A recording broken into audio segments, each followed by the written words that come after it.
Well. Many of you asked. Well, your request has been granted by NASCAR. More horsepower will be added to select tracks, which actually, they say select like it's like 5 out of 25 or something. It's actually a good chunk of tracks.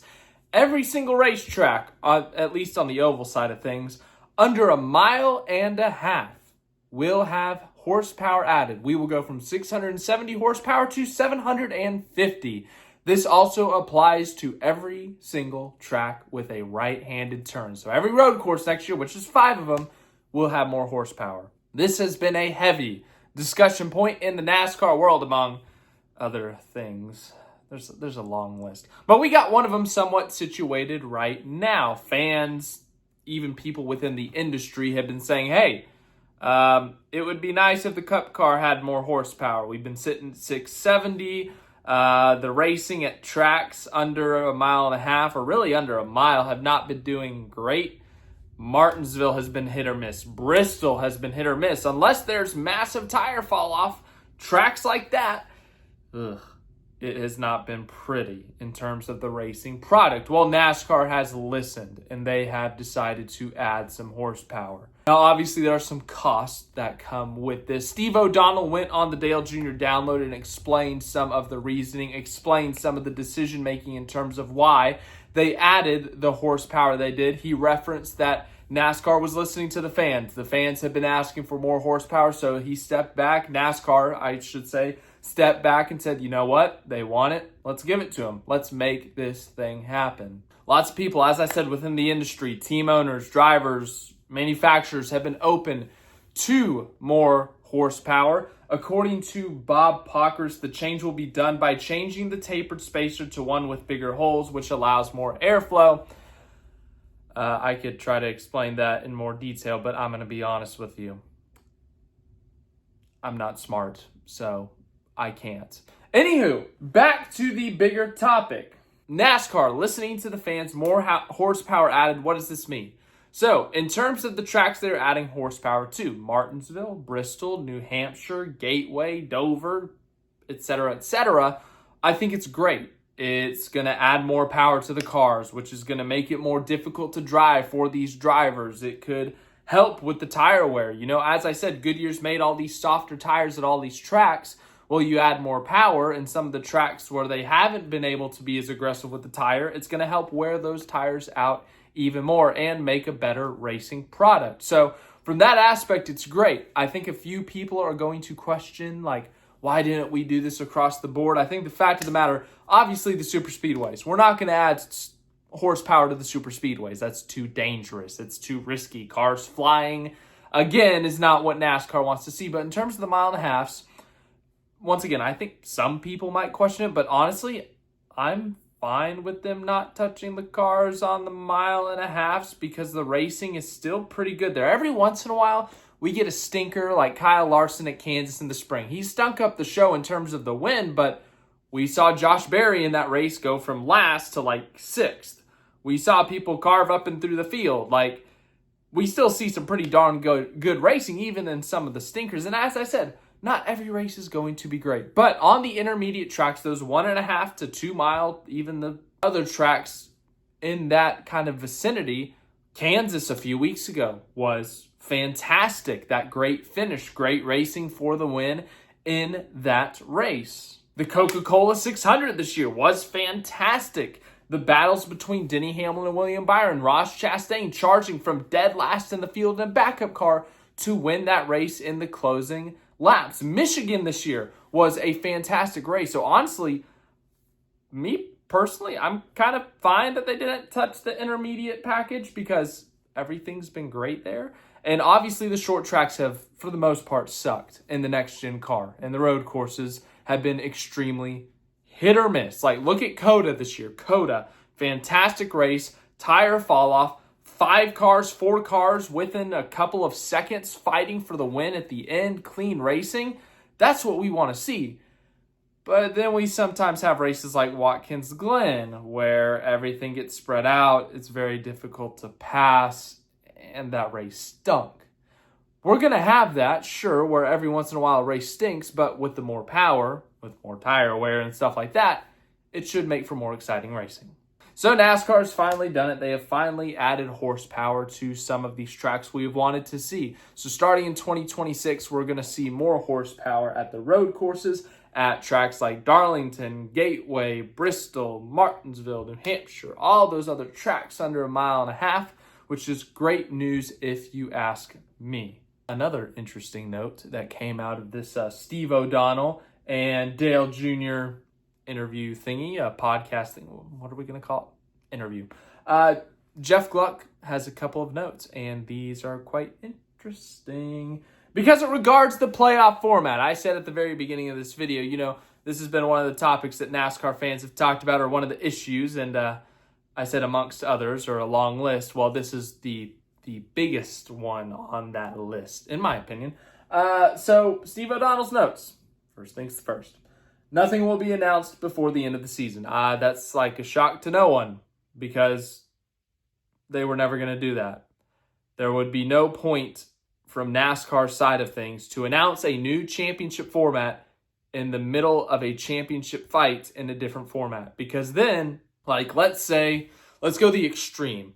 Let's say they announce 36 race season. They announced that today. 36 races, no playoffs, full season points format next year. They announced it today, October 8th. They announced that. Well, then let's say we have another situation like last year where Joey Logano, who was 14th in the points or whatever, had the worst average finish of a NASCAR champion, goes and wins the championship in this format. Well, then everyone would be like, okay, well, that doesn't count. Well, I guess they already do. Some people already do that with. We're getting sidetracked here. So it just doesn't make sense from NASCAR's side of things to announce it right now. A format change is needed, and Steve O'Donnell even addressed it. This is like the shocking part because from a fan base point of view, NASCAR has, they say they listen to the fans, but sometimes it feels like we're talking through one ear and it goes through the other. Like it just doesn't get through to NASCAR because we're saying, hey, we really want this changed, but then it doesn't, or they make like the tiniest tweak. Well, this is very encouraging because he also says he thinks the current playoffs potentially hurt star power. Accurate. Doesn't like that people talk about the playoffs when someone wins the Daytona 500. Another fantastic point here. NASCAR needs the drivers to buy into whatever the format is. That is also very true. And he also says that NASCAR can't have a format in place to bring in new fans at the expense of the existing fans. NASCAR fans are not like football fans. So that's kind of all true. A lot of people give Steve O'Donnell a lot of crap, but he kind of nailed it there. It took him a while to get there, but better late than never is what I say. Yeah, the current playoff system hurts star power. When we see look, everyone hates dynasties. Everyone hated the Patriots when they won all those Super Bowls. Everyone hates the Chiefs right now. But those are your stars. Right now, everyone knows who Patrick Mahomes is. Everyone knows who Travis Kelce is. And it's because they've been dominant. No one can stop them. And I hate to do the comparison to stick and ball sports because we're not that. But we need that star power. We need someone to be on talk shows. We need it to. I should be able to go into the street and say, hey, Christopher Bell. And everyone's like, oh, yeah, Christopher Bell, that NASCAR driver, that's really good. Or, hey, Denny Hamlin, Kyle Larson, Joey Logano, whoever it may be. That we should have that. We used to have that. Jeff Gordon, Jimmy Johnson, Dale Earnhardt. Honestly, those are, if you went out and named NASCAR drivers, or you asked people for NASCAR driver names, they would still say those names. So if we have a more legitimate, that word infuriates some people. So legitimate format, then that allows for these drivers who dominate, that allows the drivers who win more than others and are in the top 5 in the points all season long, that allows them to be the focus. This past weekend at the Charlotte Roval, what were we talking about? Were we talking about Shane Van Gisbergen and how dominant he's been on the road courses and, he's a star, a superstar on these road courses? No. We were talking about a move for 20th place. Ross Chastain wrecking Denny Hamlin for 20th place so he could get 8th place in the points to have a shot at the championship. That was the main storyline on Sunday, not Shane Van Gisbergen drop kicks the field. When Ricky Stenhouse Jr. won that Daytona 500 back in 2023, what's the storyline? Oh my goodness, JTG Doherty, this small team, this single car team that has been through so much in NASCAR. They have so much passion invested into the sport. Brad Doherty, former NBA player, invested into this team. Ricky Stenhouse Jr., who's been in NASCAR for so long, a former Xfinity Series champion, finally getting his crown jewel, finally getting a Daytona 500. Like, that's such a big deal. But no, we had to talk about, oh, the 47 cars in the playoffs now. Well, that's a easy elimination. Like, we're talking about that in February when we should be celebrating Ricky Stenhouse Jr. winning the Daytona 500 with JTG Doherty. And then NASCAR needs the drivers to buy into the format. That's true. The entire playoffs, every single Saturday or Friday, depending on the day, the drivers have been asked about the format. What format do you prefer? Do you like this format? What's the best way to crown a champion? Now, Christopher Bell at Kansas, he was quite opinionated on his point of view. I think there's only one true legitimate champion crowning format, and that's to count every race, and I think that's how you get a legitimate champion. I'm hopeful that there is compromise on what we have now.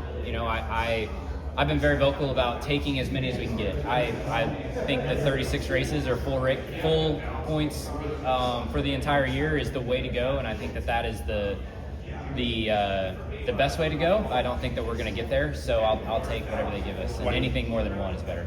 So you got Christopher Bell, who literally, in one format, which is currently the elimination, is saying that the only way to legitimately, or the only way to fully crown a champion is a format that is quite literally the complete opposite. That doesn't sound like bought in to the format. So they need the drivers. They need everyone on board. It may end up being a compromise somewhere between a full season format and this current format we have, but it's got to change. So we ended up talking about the format a little bit longer than anticipated, but anywho, that's some news in the NASCAR world today. Let me know what your thoughts are. Let me know what you think of the horsepower, what you think of O'Donnell's comments on the playoffs. We will get that news, if I had to guess, in January. That's usually when they announced rule changes. So thanks for watching this video. I hope you guys enjoy, and I will see you in the next one.